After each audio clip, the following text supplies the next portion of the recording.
Honorable Prime Minister Shri Narendra Modi ji, Honorable Ministers and members of both delegations, distinguished guests and friends from the media.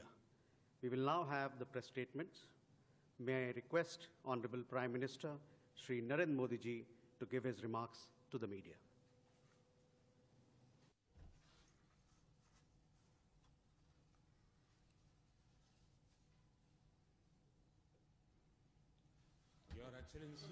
Your Excellency, Prime Minister Mitsotakis, it is a great pleasure for me to welcome Prime Minister Mητσοτα to Greece last year bears testimony to our strengthening strategic partnership.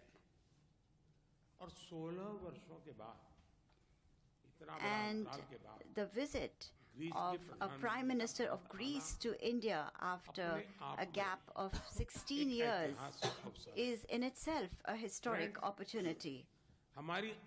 Friends, our discussions today were very meaningful and productive. It is a matter of great satisfaction that we are moving forward at a fast pace to achieve our target of doubling our bilateral trade by 2030. We have also identified several new opportunities to infuse our cooperation with a new energy and to give it a new direction. In the area of agriculture, there are several possibilities for close cooperation between us. And I am pleased that both countries are taking steps to implement the agreement signed last year in this area. We have also focused on enhancing cooperation in several areas such as pharma, medical devices, technology, innovation, skill development, and space. We have also discussed linking the startups of both countries. Shipping and connectivity are for both countries high priority areas. We had discussions on increasing cooperation in these areas as well. Friends, our increasing cooperation in the area of defense and security demonstrates our deep mutual trust. With the creation of a working group on these areas, we will be able to increase mutual coordination on shared challenges such as defense, cybersecurity, counter-terrorism, and maritime security. New opportunities are being created in India for co-production and co-development in defense manufacturing that can be beneficial for both countries. We have agreed on linking the defense industries of both countries. In the fight against terrorism, India and Greece have the same concerns and priorities. We had extensive discussions on further strengthening our cooperation in this area. Friends, as two ancient and great civilizations, India and Greece have a long history of deep cultural and people-to-people relations. For the last approximately 2,500 years, the people of both our countries have not only had trade and cultural exchanges, but have also exchanged ideas.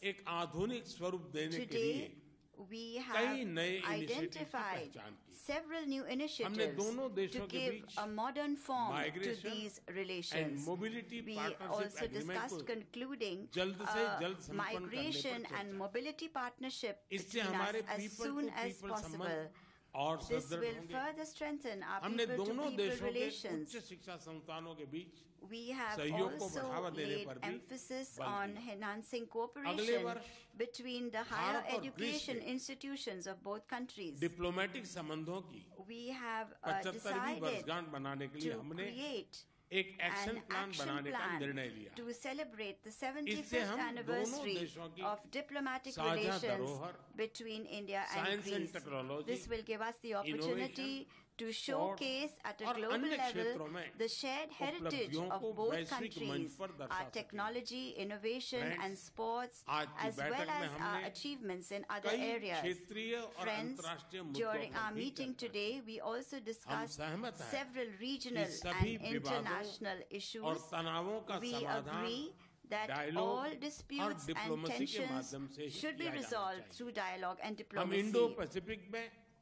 We welcome Greece's active partnership and positive role in the Indo-Pacific. We are very pleased that Greece has decided to join the Indo-Pacific Oceans Initiative. We have also agreed on cooperation in the Eastern Mediterranean region. G20 अध्यक्षता के दौरान launch किया गया The IMEC corridor launched during our G20 presidency will make an important contribution for a long time to come to development for humanity.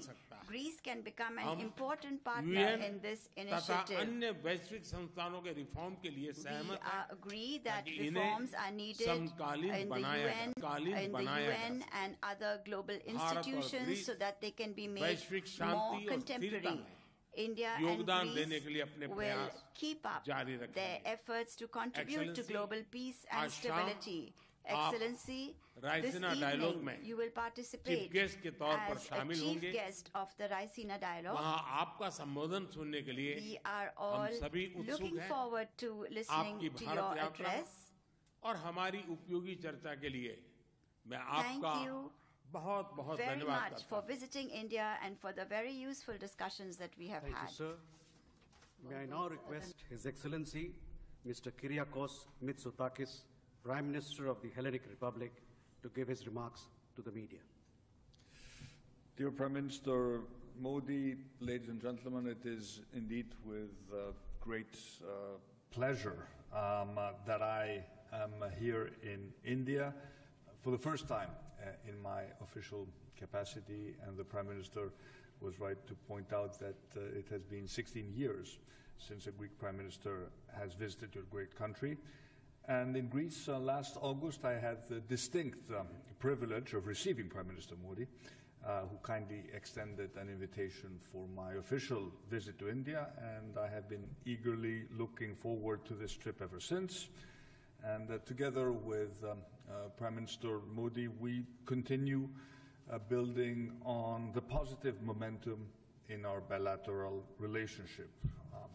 The joint declaration that we signed in Athens a few months ago, and which upgraded our relationship to a strategic level, is already being put into practice. And as the Prime Minister said, we are making significant progress towards deepening the strategic cooperation in all spheres, in security and defense, investment and trade, science and technology, cyberspace, education, culture, tourism, agriculture.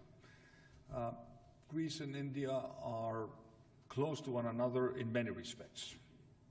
Our shared values serve as a bridge that brings us closer.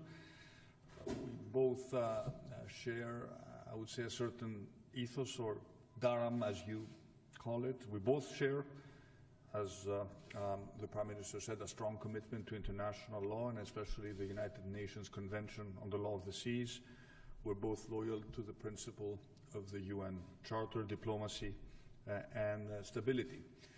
And crucially, the world's oldest democracy, the world's largest democracy, share the mutual political will to cooperate with each other, to establish partnerships and to explore and create new synergies.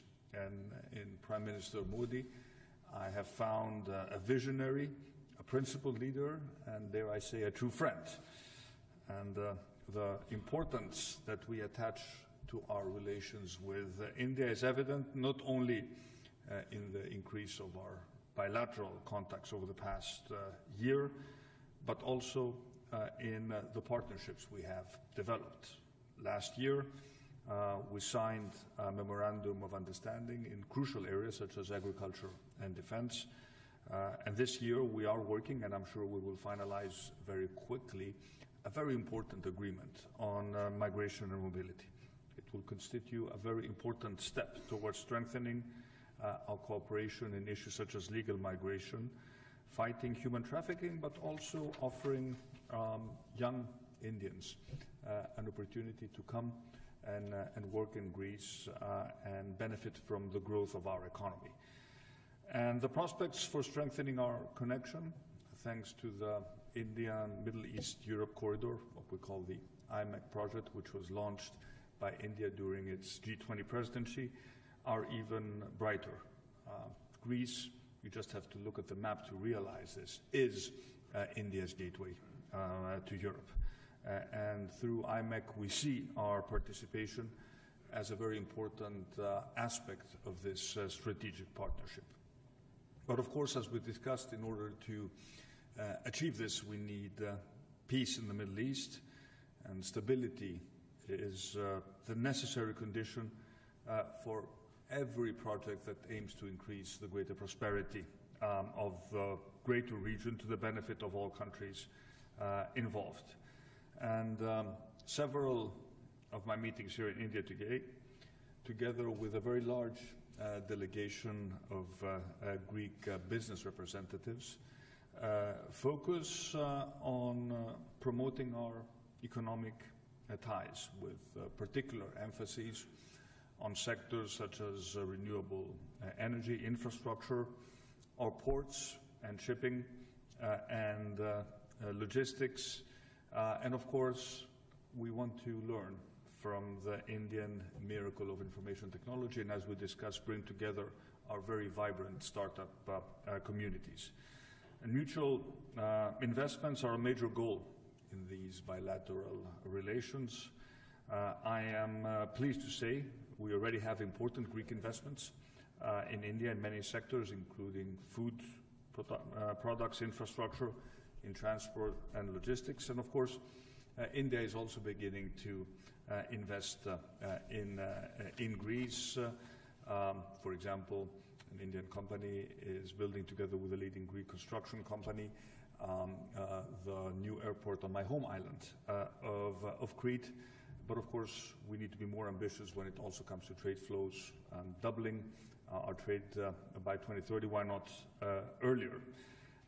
And in every area, our cooperation, I think, shows great promise, not only bilaterally, but also in multilateral arenas, including the UN.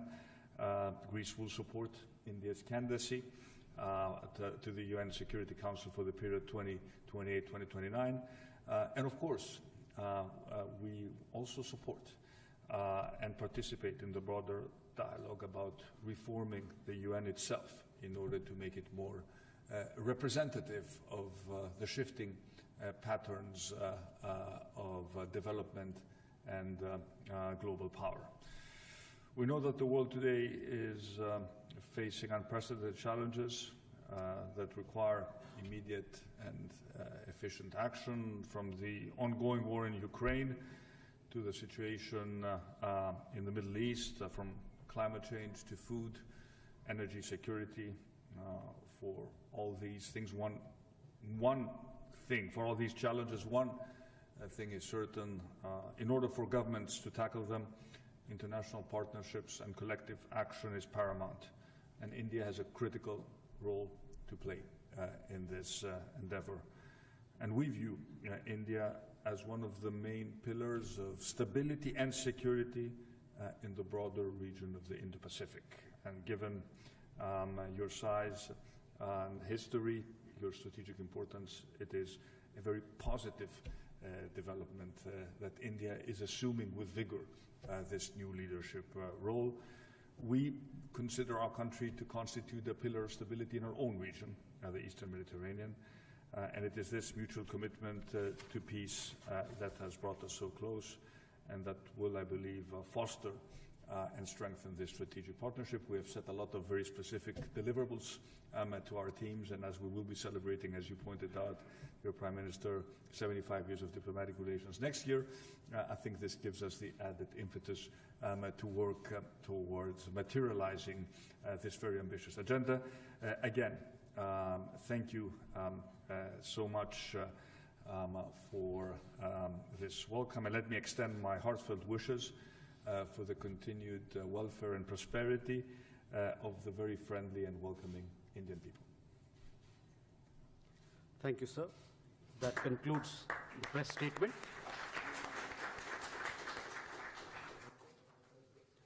Please be seated as the dignitaries exit the room.